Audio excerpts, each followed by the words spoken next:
Olá pessoal, sejam bem-vindos ao meu canal Psicologia e Tomada de Reféns. Eu sou Bianca Cirilo e hoje nós vamos conversar sobre a primeira ocorrência com reféns que eu tive a oportunidade de participar, que foi o divisor de águas para que eu começasse a buscar pesquisa, começasse a cada vez mais me capacitar, estudar e entender como que o psicólogo poderia contribuir e intervir nesse cenário. Mas antes de eu falar da ocorrência, eu vou trazer algumas questões ligadas à intervenção da polícia francesa que foram muito interessantes para que eu começasse a ampliar os referenciais de intervenção.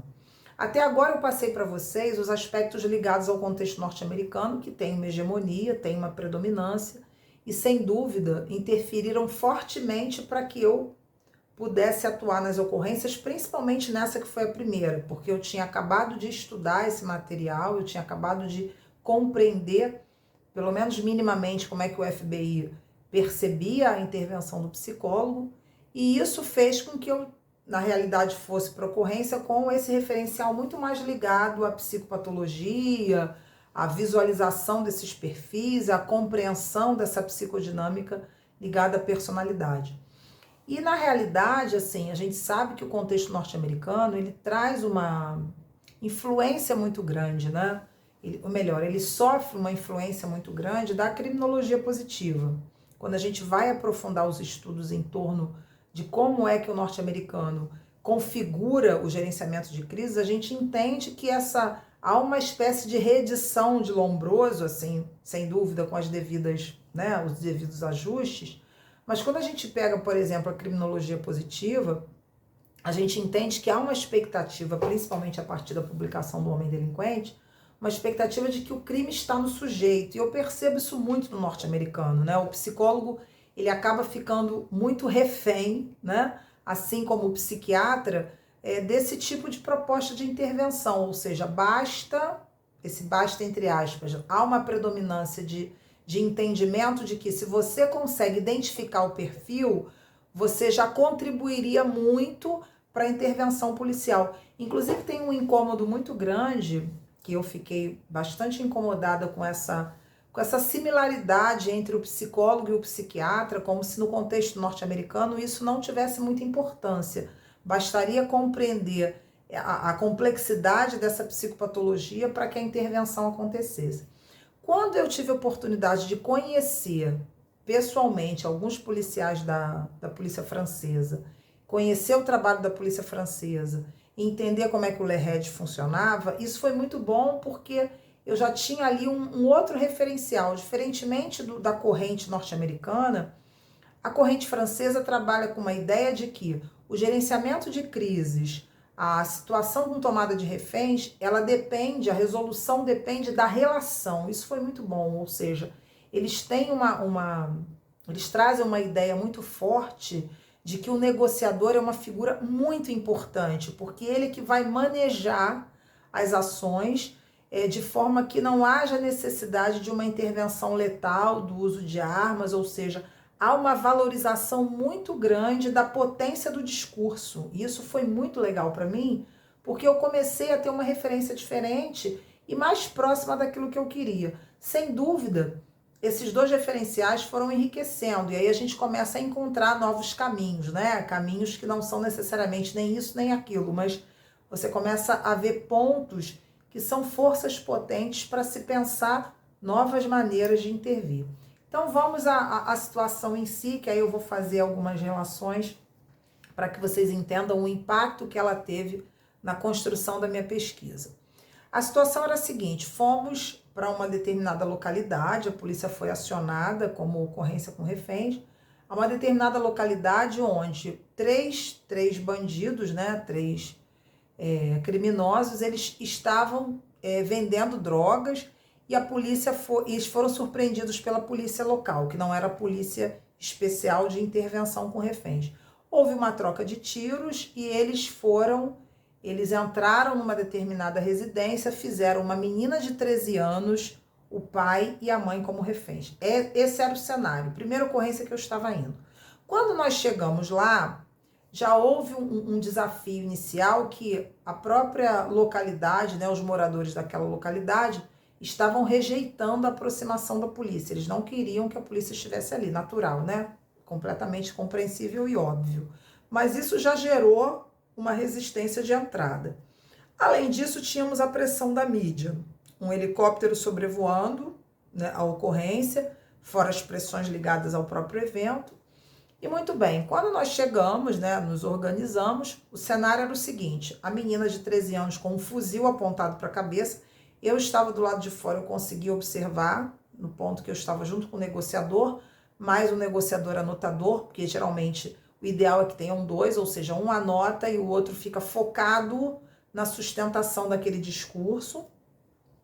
Os atiradores de elite, que também ficam em posições estratégicas também de informação, porque dependendo da localidade eles conseguem observar, dependendo da posição, né, eles conseguem observar e trazer informações. E o grupo tático, que é o grupo de entrada, é o grupo quando o comandante ele dá o ok, dá ordem para entrar, esse grupo é que entra no espaço que a gente chama de espaço confinado, e resgata os reféns. Muito bem, isso tudo sob a ordem do comandante. Nada é feito sem a ordem dele, ou seja, ele dá a palavra final.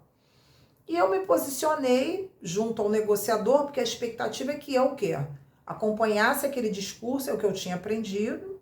Não pensei em perfis, isso não passou pela minha cabeça, eu estava muito mais influenciada por essa ideia da relação, ou seja, entender aquele contexto, e a ocorrência foi 100%. Os reféns foram libertos, os tomadores foram presos, não houve mortes, mas havia um protocolo de previsão que era a psicóloga conversar com os reféns recém-libertos. Eu me aproximei da menina, me apresentei, perguntei se ela aceitaria conversar comigo, ela disse que sim, e começamos ali um diálogo. Muito bem. Nessa interação, em algum momento ela disse para mim que ela teve medo, mas o medo que ela sentia não era de que os tomadores a matassem, isso já começou a me chamar a atenção. O medo que ela sentia é de que a polícia pudesse matar os tomadores e matá-la.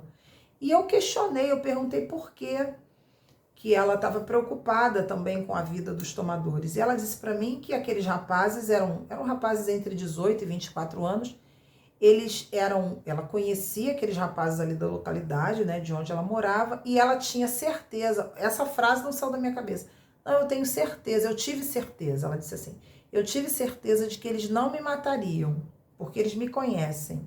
Eu fiquei preocupada da polícia matar todo mundo.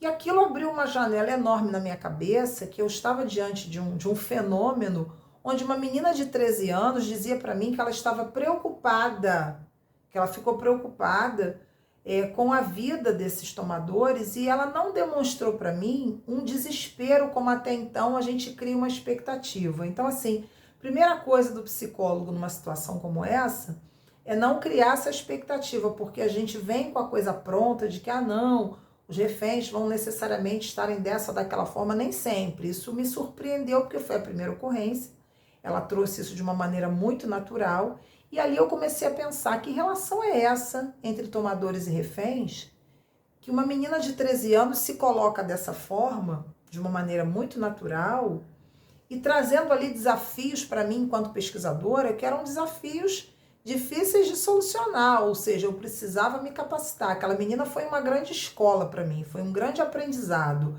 para que eu pudesse pensar, como é que eu posso auxiliar num cenário como esse? Qual é de fato o meu papel, o meu lugar, a minha intervenção, né? Como é que eu posso transitar nesse contexto e compreender o que de fato vai ser potente na minha intervenção, o que de fato vai mudar. E isso foi muito curioso, porque eu não pensei em perfis e eu fiquei pensando justamente num conceito, que foi o conceito de subjetividade que eu trouxe, né, do Guattari, que me auxiliou muito para entender esse cenário, onde eu comecei a pensar em multiplicidade, ou seja, as respostas emocionais de um evento como esse eram completamente imprevistas, da mesma forma que o evento é imprevisto.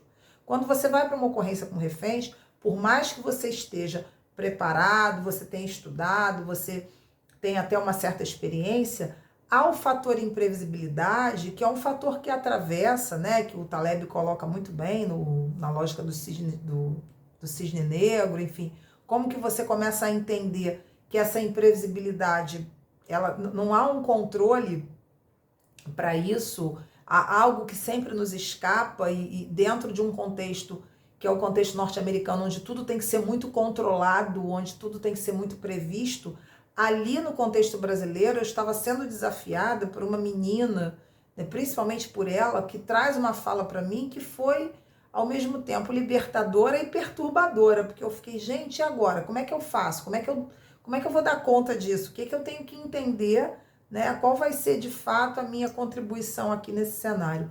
Isso foi muito bom, gente, porque fez com que eu começasse a aprofundar essa ideia de subjetividade trazida pelo Guattari, onde ele fala dessa multiplicidade, dessa polifonia, onde ele fala de modos de subjetivação, ou seja, fazendo toda uma crítica a esse estruturalismo, essa ideia universalista, prevista, por exemplo, em espaços, né, que são como a psicanálise, ideias que trazem essa lógica de universalização do Édipo, né? O próprio Deleuze fala que a ideia não é condenar o Édipo, é trazer dentro dessa ideia, ficar preso como se isso desse conta de tudo, como se os universais pudessem zerar qualquer tipo de conflito, qualquer tipo de diferença que acontece ali num cenário como esse. Então, assim, foi muito rico, aí eu fui buscar esse entendimento, eu fui aprofundar essa noção de subjetividade, justamente para entender que os perfis ajudam, mas que na prática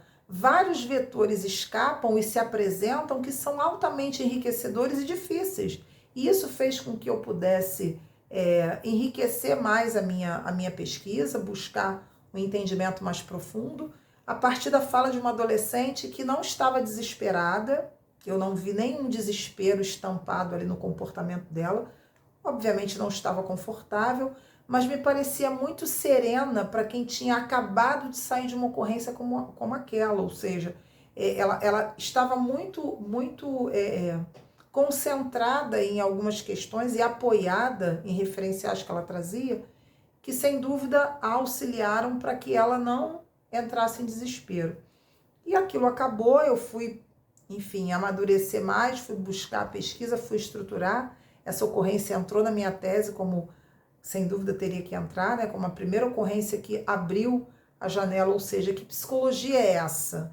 O que a psicologia pode fazer aqui? Como que a gente pode dialogar com essa diversidade e, sem dúvida, abrir um espaço de intervenção que não necessariamente seja excludente um do outro, mas que tenha, quando você vai para uma ocorrência, né, que esse psicólogo tenha a oportunidade de lançar mão de ferramentas variadas, múltiplas, não necessariamente só ficar preso a um perfil, preso a um contexto, preso a um referencial, que é um referencial estruturalista, universal, rígido, que não dá a oportunidade de você flexibilizar e ver outros fatores. Ou seja, é muito rico tudo isso, e como é importante para quem quer estudar cenários com reféns, para quem quer entender o papel do psicólogo, primeira coisa é descolar dessa perspectiva definitiva que o FBI traz com muita, enfim, com muita ênfase, e acaba perdendo outros fatores que a gente poderia, sem dúvida, trazer para o diálogo, ok?